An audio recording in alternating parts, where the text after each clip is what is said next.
Madam President, 2023 will be a big year on the agriculture front as we work to draft the next Farm Bill.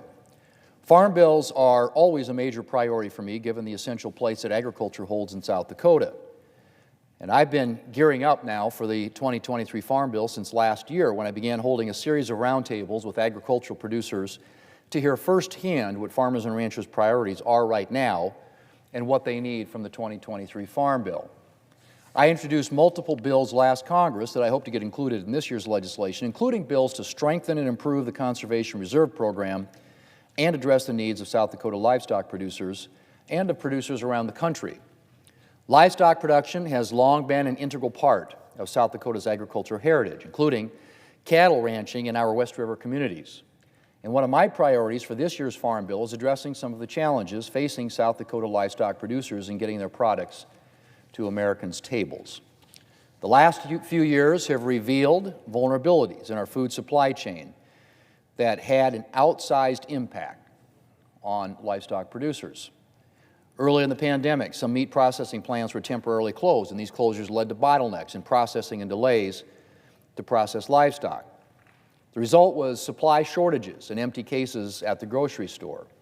Shortages that weren't caused by a shortage of livestock, but by a lack of processing capacity to get meat ready for sale.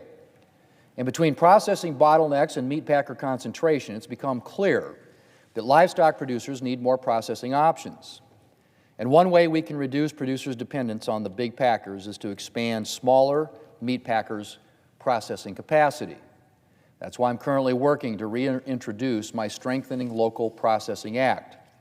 My bill would help small processors invest in the infrastructure necessary to expand their capacity, as well as direct federal dollars to education and training programs that will bolster the industry's workforce and build the next generation of meat processors and butchers.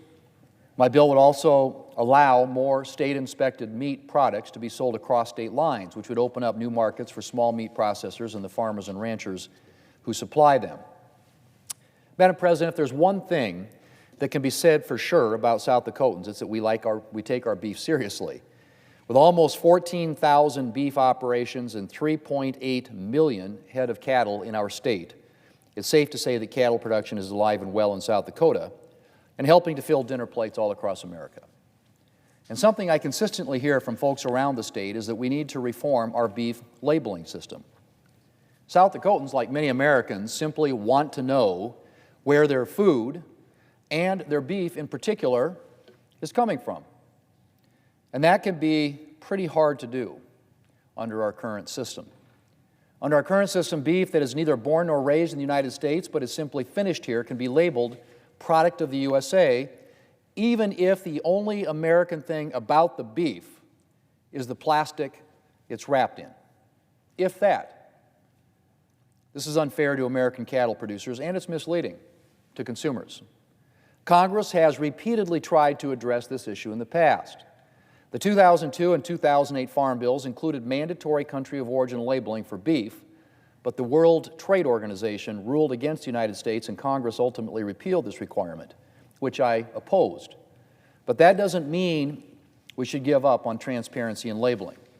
That's why this week I reintroduced my bipartisan American Beef Labeling Act to require the U.S. Trade Representative to develop a World Trade Organization compliant means of reinstating mandatory country of origin labeling for beef. When you see a label on your beef, you should be able to trust that it means what it says. And I plan to get my American Beef Labeling Act included in the 2023 Farm Bill so that consumers can be confident that any beef labeled product of the USA really came from American cattle producers. Madam President, whether it's a Farm Bill year or not, South Dakota farmers and ranchers are always at the top of my mind here in the Senate. As a longtime member of the Senate Agriculture Committee, I'm fortunate to have a platform that allows me to address the needs of South Dakota ag producers. And I'm looking forward to working with my colleagues on the Ag Committee and in the Senate as a whole to deliver a Farm Bill that addresses the challenges facing South Dakota farmers and ranchers around the country. Agriculture is a tough industry, Madam President. It's backbreaking work in all weathers, living with the constant risks that a storm or a drought or an early freeze can wipe out herds or crops, sometimes in an instant. Then add market fluctuations, processing and transportation challenges, and our current inflation crisis. It's not an easy life. But despite its many challenges, it is a proud tradition, Madam President. And through it all, our nation's farmers and ranchers persevere.